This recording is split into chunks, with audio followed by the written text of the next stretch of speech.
Liberando su potencial. Hablando de potencial humano, ¿alguna vez se han preguntado a qué se debe la gran disparidad de resultados y desempeño entre una persona y otra?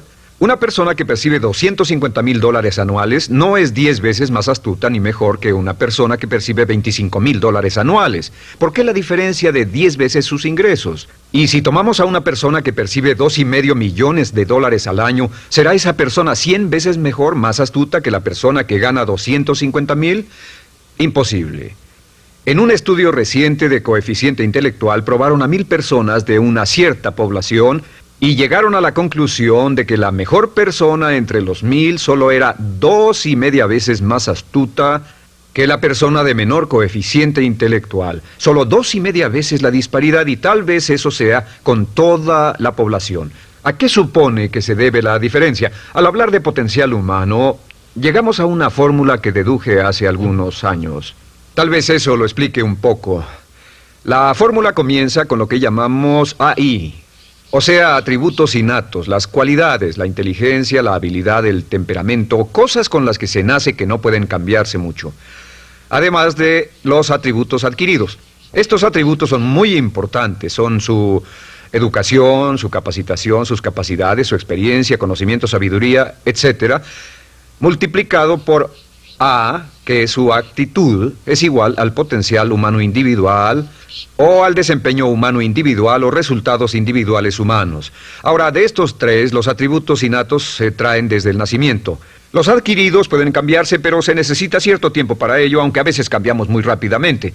Cierta información valiosa puede cambiar dramáticamente su eficacia, pero las actitudes pueden aumentarse o disminuirse dramáticamente en segundos. Cada vez que mejoramos nuestra actitud, multiplicamos todas nuestras capacidades. Una actitud ha sido llamada acertadamente el lenguaje más importante del ser humano, la palabra más importante del idioma en el humano.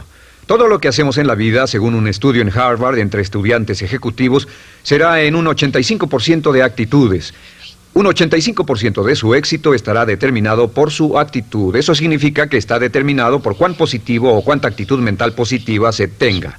Las personas con actitudes mentales positivas tienden a avanzar más rápidamente, se mueven hacia la cima en organizaciones valiosas, ganan más dinero, sacan más satisfacción de la vida. Una actitud mental positiva no significa que baile por las calles y arroje flores. Solo significa que tome una actitud constructiva en general o se aproxime hacia su trabajo, su vida, sus problemas, relaciones, etc. Según el informe Cox de las empresas americanas, según la revista Success, un 85% o más de todo lo que se logra se debe a la actitud. Y la pregunta es, ¿de dónde vienen las actitudes? Las actitudes vienen de las expectativas. Muy simple, ya hablamos de eso. Y una forma muy poderosa de mejorar su actitud instantáneamente es decir, aunque no lo crea, pienso que algo maravilloso va a ocurrirme hoy.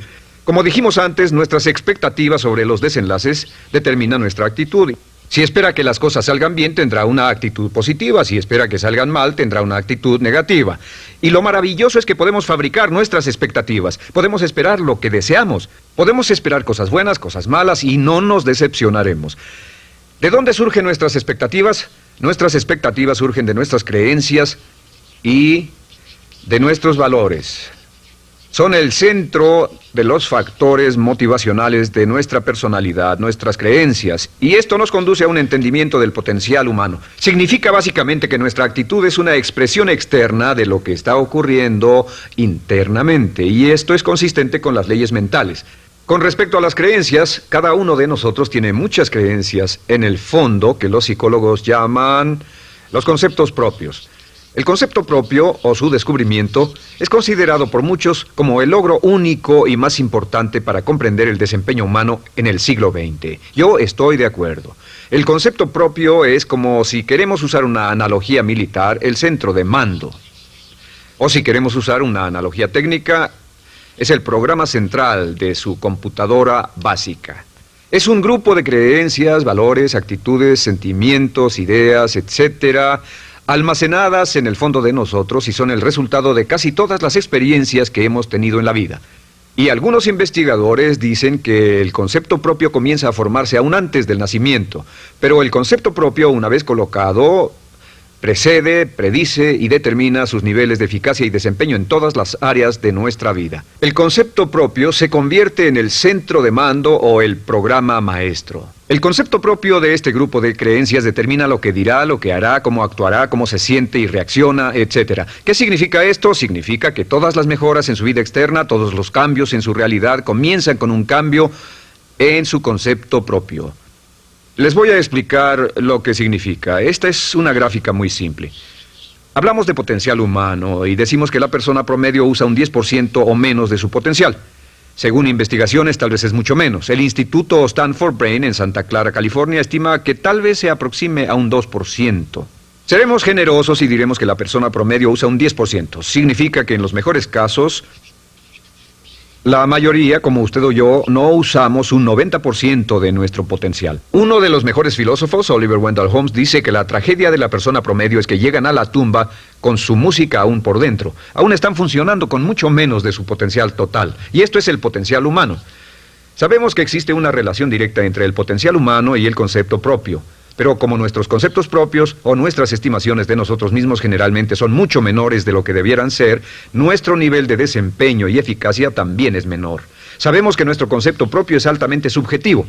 ¿Qué significa esto? Significa que el concepto propio, lo que pensamos que es cierto sobre nosotros mismos, no está basado en la realidad, está basado en información que hemos tomado y aceptado como cierto, hasta el grado en que creemos lo que sea de nosotros mismos y se vuelve cierto para nosotros porque actuamos de una forma consistente con ello. Algunas personas que leen sus horóscopos y creen en horóscopos predicen su futuro. Hay algunas personas que toman la crítica y las opiniones de otros a quienes ni siquiera respetan y hacen suyas esas ideas, dando un resultado muy negativo. Lo que piense, lo que acepte como cierto, se vuelve cierto para usted. También sabemos que como adultos tenemos una variedad de conceptos propios. Tenemos un concepto propio de cómo vestirnos, cuánto pesamos, lo que comemos, lo bien que podemos hablar en público, qué tipo de padres somos, qué tipo de hijos somos con nuestros padres, qué tipo de esposo o esposa somos, qué tipo de amante, de conductor.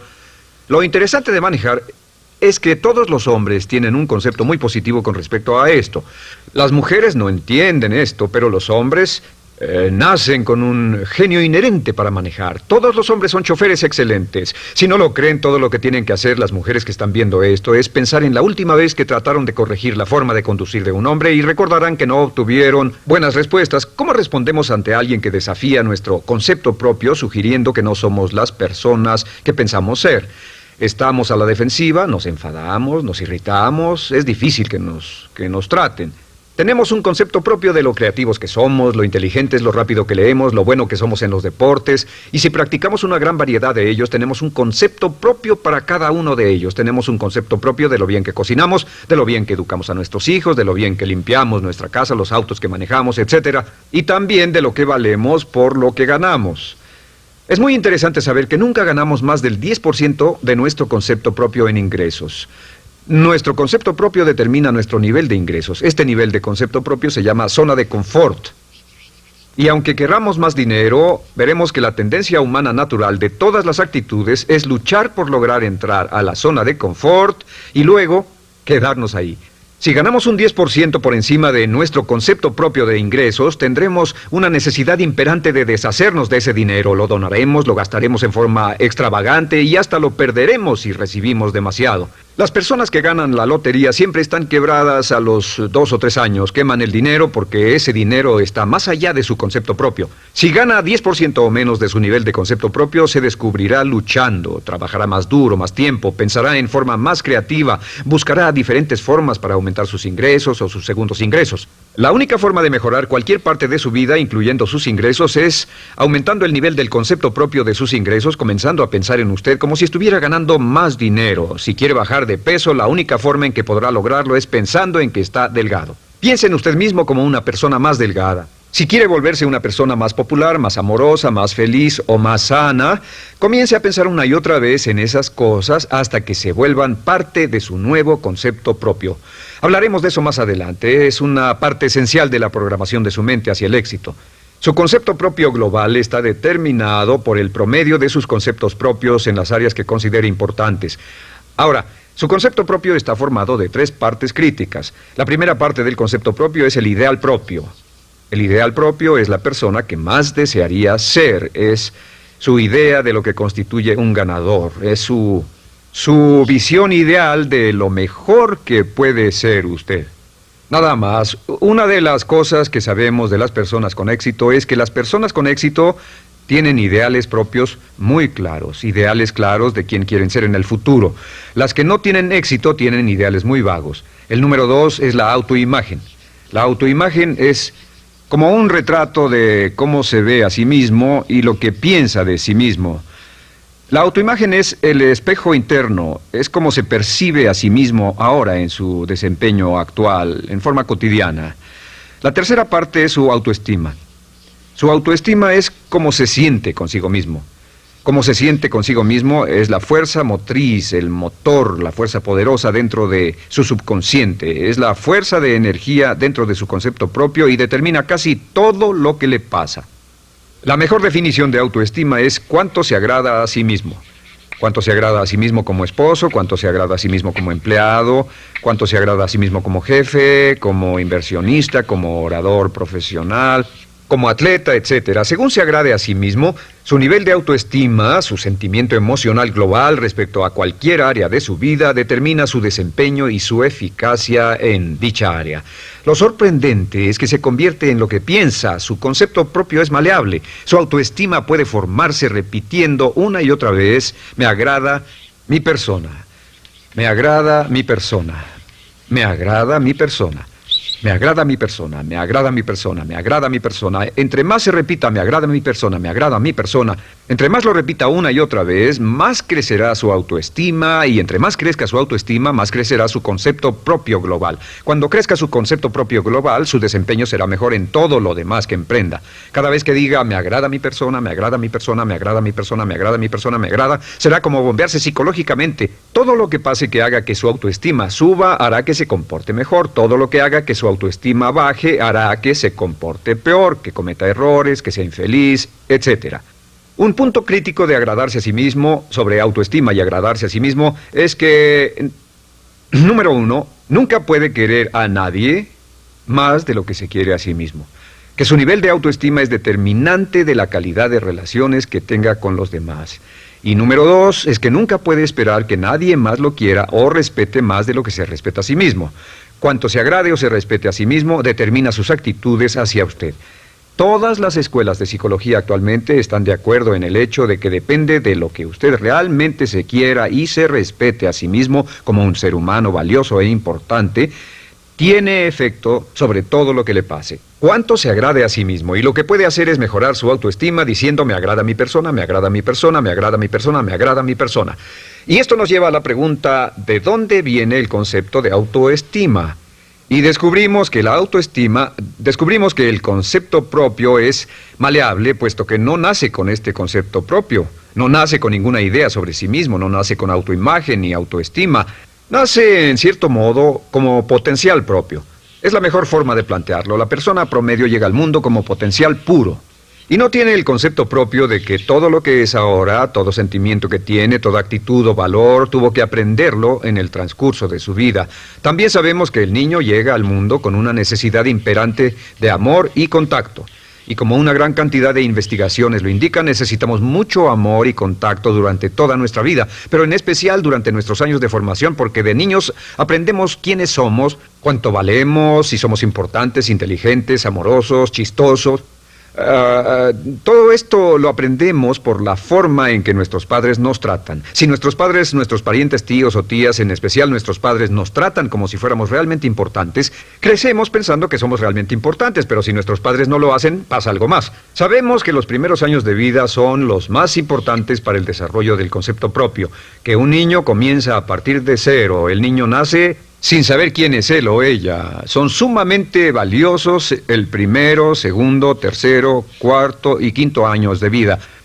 Algunos psicólogos pensaban que eran los 5 primeros años, pero ahora dicen que son los 3 primeros años. En sus 3 primeros años de vida el niño aprende quién es y dicen que si se les da suficiente cantidad y buena calidad de amor en los 3 a 5 primeros años, los prepara usted de por vida. Los coloca en una base sólida de autoestima y confianza en sí mismos, valor e importancia realmente. Existe una relación directa entre la calidad y la cantidad de amor y el desarrollo de una personalidad sana.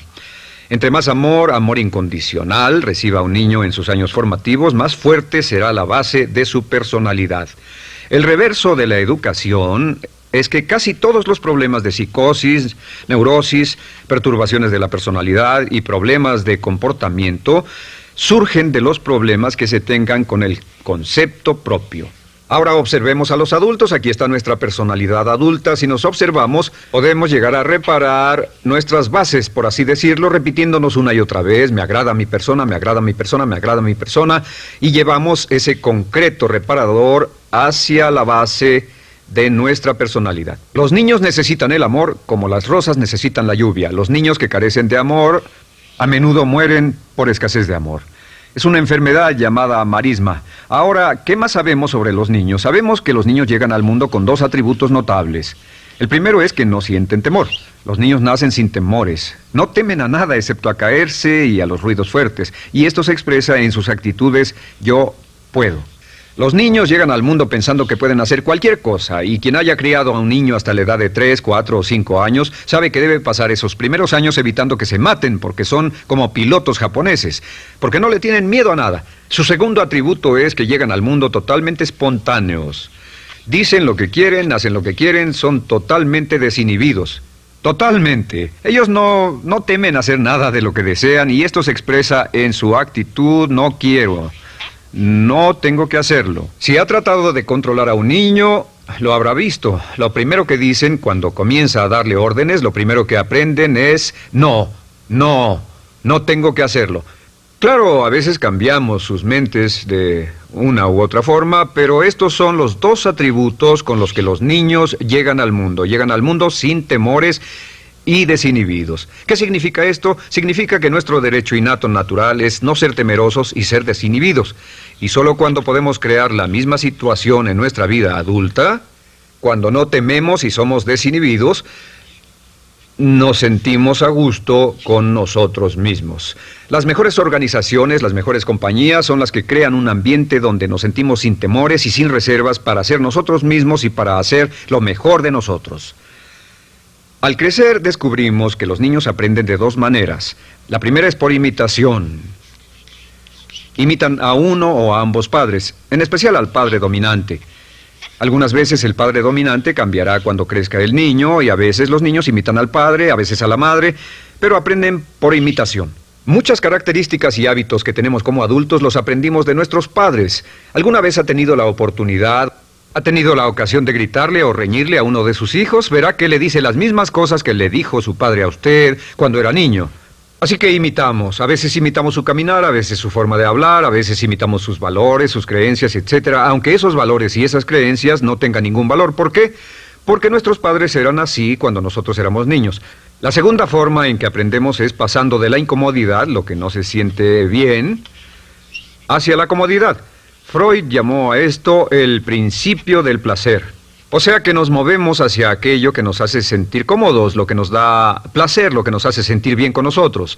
Nos movemos de la incomodidad hacia la comodidad. Así es como aprendemos a no mojar el pañal, por ejemplo. Sabemos que no es agradable caminar con popó o pipí en nuestros pañales. Vemos lo que hacen nuestros padres, vemos lo que nuestros parientes hacen y decimos: estas personas no hacen lo que yo. Así aprendemos a caminar y lo demás. Así que de la incomodidad hacia la comodidad. Durante toda nuestra vida, por cierto, así es como aprendemos. Imitamos leyendo lo que otras personas hacen, estudiando libros y en el trabajo, imitamos cuando vamos a la escuela, y hacemos lo que nos da resultados positivos, lo que nos da refuerzos positivos, y hacemos cada vez menos las cosas que nos causan incomodidad o dolor.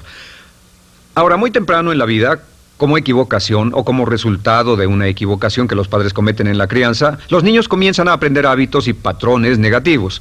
Los patrones y hábitos negativos tienen sus raíces principalmente en la crítica destructiva. La crítica destructiva comienza muy temprano en la vida, a veces en los primeros meses. Y la crítica destructiva la usan los padres para dirigir y controlar a sus hijos.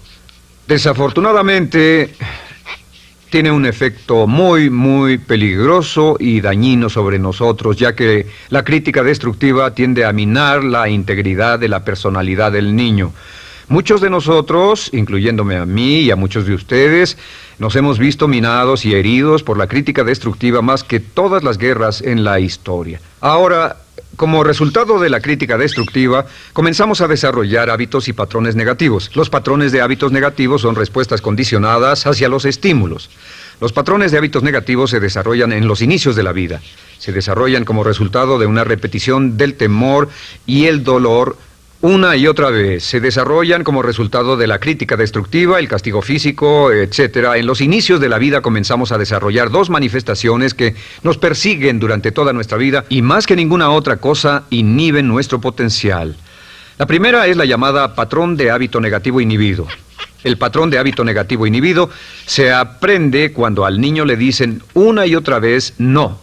Aléjate de ahí, no toques eso, y se le castiga. Cuando el niño intenta algo nuevo, o se involucra con algo, o huele algo, o derrama algo, o rompe algo accidentalmente, el padre estalla y se enfada mucho. Como ven, el niño está impulsado por la curiosidad insaciable de explorar su mundo. Y lo que pasa es que cuando lo explora o se interesa y echa a perder algo, si el padre reacciona golpeando al niño, el niño comienza a pensar cada vez que intento algo nuevo, cada vez que intento algo diferente, cada vez que voy más allá de mis límites, cada vez que me salgo de mi zona de comodidad, cada vez que no juego sanamente, me golpean, me castigan, me lastiman, me envían a mi alcoba y me siento mal. Y muy pronto el niño desarrolla el sentimiento de no puedo, no puedo. No puedo. Cada vez que trato algo diferente, me castigan. No puedo, no puedo, no puedo. Es como la respuesta de Pavlov. Pavlov sonaba la campana y le daba de comer a un perro, y el perro salivaba y Pavlov alimentaba al perro. Mientras sonaba la campana, el perro salivaba y siguió haciendo eso, y después Pavlov solo sonaba la campana y el perro salivaba. Lo que pasa en la vida adulta es que esto crea lo que llamamos temor al fracaso. El temor al fracaso es una respuesta condicionada a un proceso de crítica destructiva que ocurre en los primeros 5 o 6 años de la vida. El temor al fracaso automáticamente nos activa, nos sentimos ansiosos, tensos, intranquilos, sentimos presiones y estrés en nuestro plexo solar, sentimos ganas de retirarnos del evento, y el temor al fracaso es la razón principal por los fracasos en la vida adulta. Es la razón principal por la que evitamos cumplir plenamente nuestro potencial. De hecho, todos los patrones de hábitos negativos se experimentan en el cuerpo físico. Puedes saber cuál es un patrón de hábito negativo porque se siente en el cuerpo físico, precisamente. El patrón de hábito negativo inhibido, el temor al fracaso, el no puedo, ocurre primero que todo en el plexo solar. ¿Ha tenido la ocasión donde debe hablar frente a un grupo, debe ir a una revisión de su desempeño o debe hacer una llamada determinante? Primero su plexo solar se aprieta. Si el temor continúa, su respiración se acelera. Su corazón comienza a latir apresuradamente, su frecuencia respiratoria aumenta y le duele la cabeza como migraña en la parte frontal, su garganta se le cierra y no puede hablar y se le seca la boca por completo, y como se pone tan tenso y asustado, va corriendo al baño. Estas son todas las manifestaciones. No hay peligro físico, pero sí peligro psicológico, una respuesta condicionada. Cuando sentimos estas cosas, la tendencia es retirarse de la situación que las ocasiona, y es la razón por la que no logramos mucho si retrocedemos. Es muy importante. El segundo patrón de hábitos negativos es el compulsivo.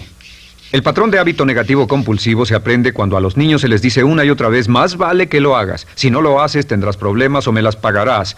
A los niños se les convierte en recipientes del amor condicionado. Los padres no intentan hacer esto, pero lo que hacen es sugerirle al niño: no te amo, por lo tanto no estás a salvo, a menos y hasta que hagas lo que yo quiero.